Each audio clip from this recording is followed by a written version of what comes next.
Full tank po, pula.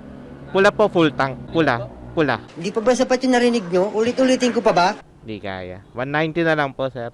Thank you po. Teka, set up muna ako ng ng intercom. Wait. Nakakatamad kasi mag-ride pag wala tayong music eh. Parang boring, parang gano'n. Bluetooth is connected. Bluetooth is connected. Okay, let's go. Anyway, guys, what's up? Downshift Vinci here. It's good to be back after ilang araw ba? Or almost a month, no? Almost a month na wala tayong na-upload na video. Nagpahinga din kasi ako ngayon. Gawa ng, wala, parang tanggal stress, tanggal isipin sa buhay, detoxify, kumbaga. Tumigil muna tayo sa paggawa ng content at sa paggawa ng vlog. Pero ito, babalik na ulit tayo. Gagawa na ulit tayo ng mga video, gagawa na ulit tayo ng mga vlog, gagawa na ulit tayo ng mga adventures natin. As you can see, gamit natin ngayon si Reyna. Tagal ko rin kasi talaga hindi nagamit tong bike na to. Gawa ng laging natitenga, busy rin sa pag-MC taxi. And then, tuwing weekends, madalas ang ginagamit ko si Quina, yung aking CF Moto 450 SR. Si Ada nga, namimiss ko na rin gamitin. Kaya sana makapag long ride din tayo, no? Gamit si Ada. Kasi tagal ko na rin hindi nakapag long ride. Parang last long ride ko nung around September pa ba or August. Basta mga ganun. Today is Friday at tayo magmamarilaki. Tagal ko na hindi nakapag-marilaki. Actually, parang huling marilaki ko way back 2025 pa ng March. After nun, hindi na nasundan. Kaya eto, bibiyahe ulit tayo ng Marilaki. And since madilim pa, tignan na natin mga susunod na mangyayari. Let's go!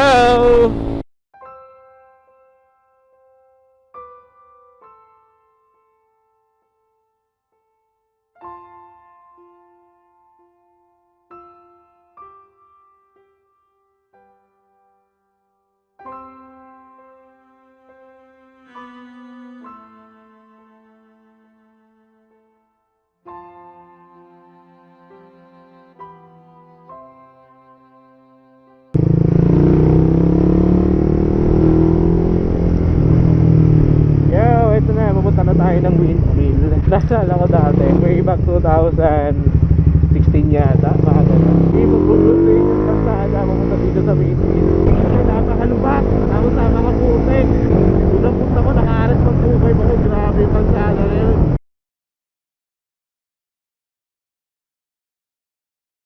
So ayun guys, ayan ganda dito. Ayan yung windmill So yun, ito, introduce ko lang sa inyo itong ating ginagamit na intercom. Etong Blaze X2 na intercom. Ayan. Ano siya, waterproof. Tapos, may mapapansin nyo, LED na rin siya or RGB capable. Diba? Dagdag forma, dagdag angas. Easy to install din kasi sa ilang intercom na ginamit ko, ito lang yung parang napakadaling ikabit. Hindi ko alam dahil ba sa mounting niya na sinusuksok lang, tapos metal, tapos yung cable niya sa loob napakadali lang install. Parang inabot lang ako ng mga 5 minutes bago ko nakabit tong intercom na to. Tsaka maganda dito sa mounting niya, yun nga, metal. Kasi ang experience ko sa mga plastic, which is common, napuputol kapag nasasabitan. Whereas ito, at least metal siya.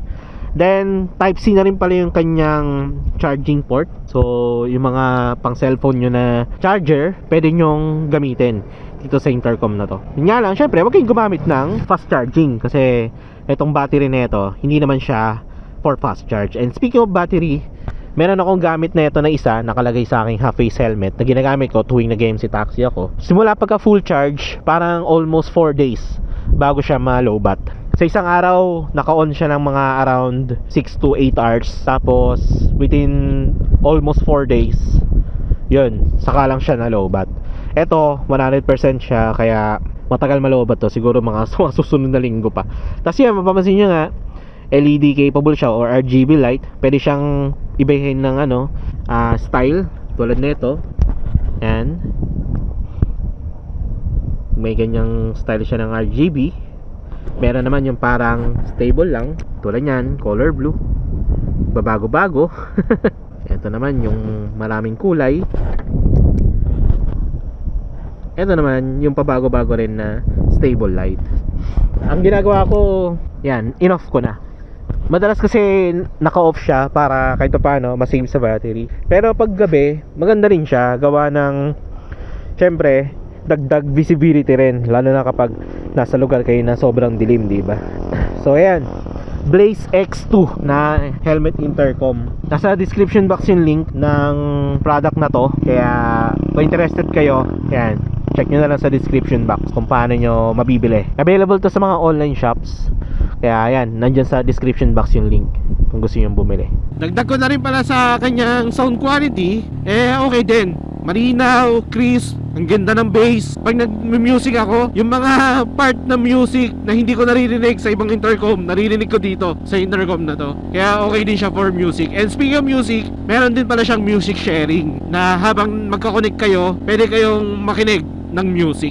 Kaya yun ang maganda sa intercom na to. And lastly, syempre, budget meal. Pasok na pasok talaga sa budget nyo. Maangas na, may RGB light pa, tapos budget meal siya. Isa to sa mga the best na intercom na pwede nyong magamit sa pagra-ride nyo. So nandito pa rin tayo sa may Pinilla Wind Farm. And bababa na ako papuntang Fami, no? And from Fami, rarekta na ako pa Santo Tomas. Siguro mga tanghali, nasa bahay na ako. Wala rin naman kasi ako iba pang patatambayan eh. Ganda, no? Lapit oh. Wala na rin naman na kasi ako ibang patatambayan maliban sa mga coffee shop, ganyan. Siguro ganun lang din ang gagawin ko. Maghanap na lang din ng coffee shop. Pero bandang Tagaytay na, lalo na kapag maagaga pa naman. Pero tansya ko, mga bandang tanghali, nasa may bandang Cavite na tayo. Kasi ang oras natin is alas 7 na ng umaga, or almost 8 na nga pala ng umaga. So yun, medyo malayo-layo pa itong biyahe natin guys. Importante, nakapunta na tayo ng Marilaki. At the same time, nakarating dito sa wind farm. Ayun, lapit oh. Lapit ng mga wind farm o windmill. Ayan, pwede ka pumunta pala dyan oh. Tapos may overlooking na Laguna Lake. 20 pesos parking fee. Pero yung entrance wala, libre yan. Kaya meron dyan malapit na wind farm, windmill. Pwede ka mag picture doon. Pero since solo lang naman tayo, inulit pa talaga. Since solo lang naman tayo, babiyahin na ako pa Pinilla or pa Fami. Grabe, 100 kilometer pa pala ito, takuin ko papunta dun sa sa may Santo Tomas, sa may Tanawan. 100 kilometer pa, mababa pa yun. May Sky Google Map, 2 hours pa. Pero sige, takpakin na natin yan. Pero may aminin ako sa inyo, namimiss ko na mag-Bicol. Miss ko na mag-Bicol ride. Sana makapag-Bicol ride din ulit tayo. Namimiss ko na si Mayon, namimiss ko na yung pagkain. Kasi tutusin, diba, ilang taon din ako nakatira dun. Or di naman totally taon, pero ilang taon din ako mabalik-balik. Kahit once a year, makapag-Bicol ride man lang. Siguro yun ang isang target natin, yan isang goal natin. Once a year, siguro mag-birthday ako. Yan, birthday ride ko, Bicol ride. Isang beses lang naman eh. Approaching na nga pala ako ng Mabitak, kurbadahan ng Mabitak. Sakto eh, pagdating natin makakakain na tayo kasi alas 10 na sakali. Ayan, dito yun signage ng I love Mabitak. Ayan Kaya picture nga tayo dito. Minsan lang yan minsan lang tayo makarating dito. Mahirap na, diba?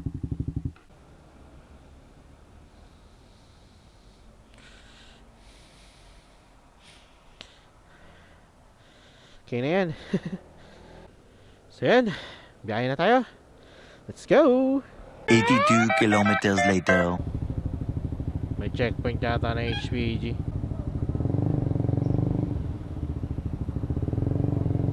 Uy.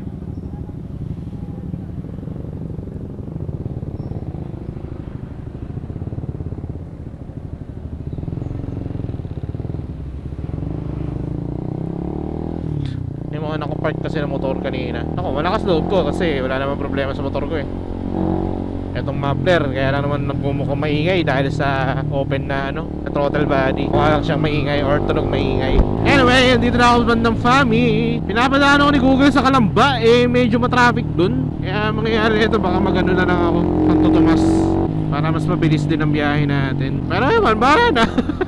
Gusto ko maisipan kasi ang target natin is yun nga, makarating ng Santo Tomas, tapos makakain ng Chami. Chami! Gutom ako! Pag naalala ko yung Chami, gusto ko na kumain agad. Mamaya pakita ko sa inyo kung ano yung chami na tinutukoy ko. May isa talaga ako kinakainan, kaso ang layo sa may bandang Lemery pa. Kaya hanggang Santo Tomas lang naman tayo. Pero bahala na. Yo guys, quick update. Nandito na nga pala ako sa may Santo Tomas or Tanawan, going to Tanawan.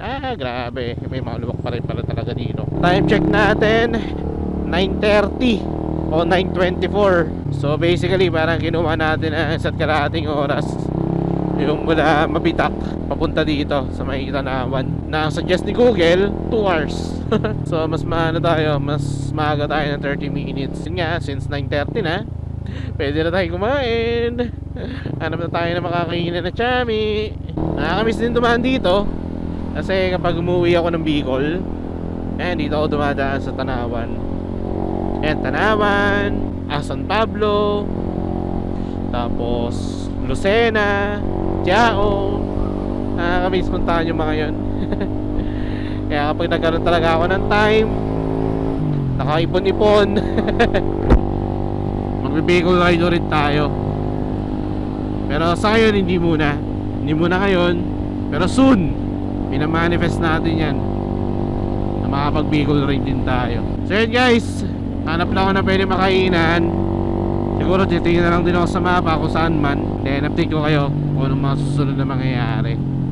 After neto, siguro uwi na ako, or bahala na kasi aga pa expect ko mga hapon saka ako makakauwi ng bahay Pero since maaga pa, well, tignan lang natin mga susunod na resulta ng biyahe ko na to. You get the idea. Yun guys! Craving satisfied! Sarap! Ang sarap na yung kinainan ko ng restaurant. Actually, bago ko mahanap yung restaurant na yun, halos 30 minutes ako naganap. Hanggang sa habang binabaybay ko tong kalsada na to, wala akong makita. Ngayon, gumamit na ako ng Google Map. Yun, lumabas, Feliz Lomi House. Yan. Di ko alam kung anong barangay ito, di ko alam kung anong lugar to. Basta somewhere in Talisay. And nilalagay ko na lang sa description box yung mapa ng restaurant. Ang sarap ng chami nila. Tapos sulit na sulit yung bayad. 120 pesos. Di na rin masama, busog na busog ako. Tapos yung chicken, grabe. Hindi siya yung parang pipitsugin lang na chicken na luto. Kahit yung balat tsaka yung laman may lasa, sarap. Mukhang babalik-balik ako yung lugar na yan Kasi yun nga, naghahanap ako ng malapit na kainan ng chami dito sa may sa amin, dito sa Kawit. Yung isang kinainan kasi namin sa Lemery pa, malayo. Tatawid pa kami ng kabilang bundok. Whereas dito, bababa lang kami ng Tagaytay. Yun nga, siguro kapag nagkikrave ako sa mga chami, babalik ako dito. Ang ganda rin ng nila, restaurant nila, up and down. Tapos malawak din yung parking. Kaya susunod, dadali ko yung mga tropa dito sa Feliz Lomi House. Sarap! Sulit. Busog na busog ako.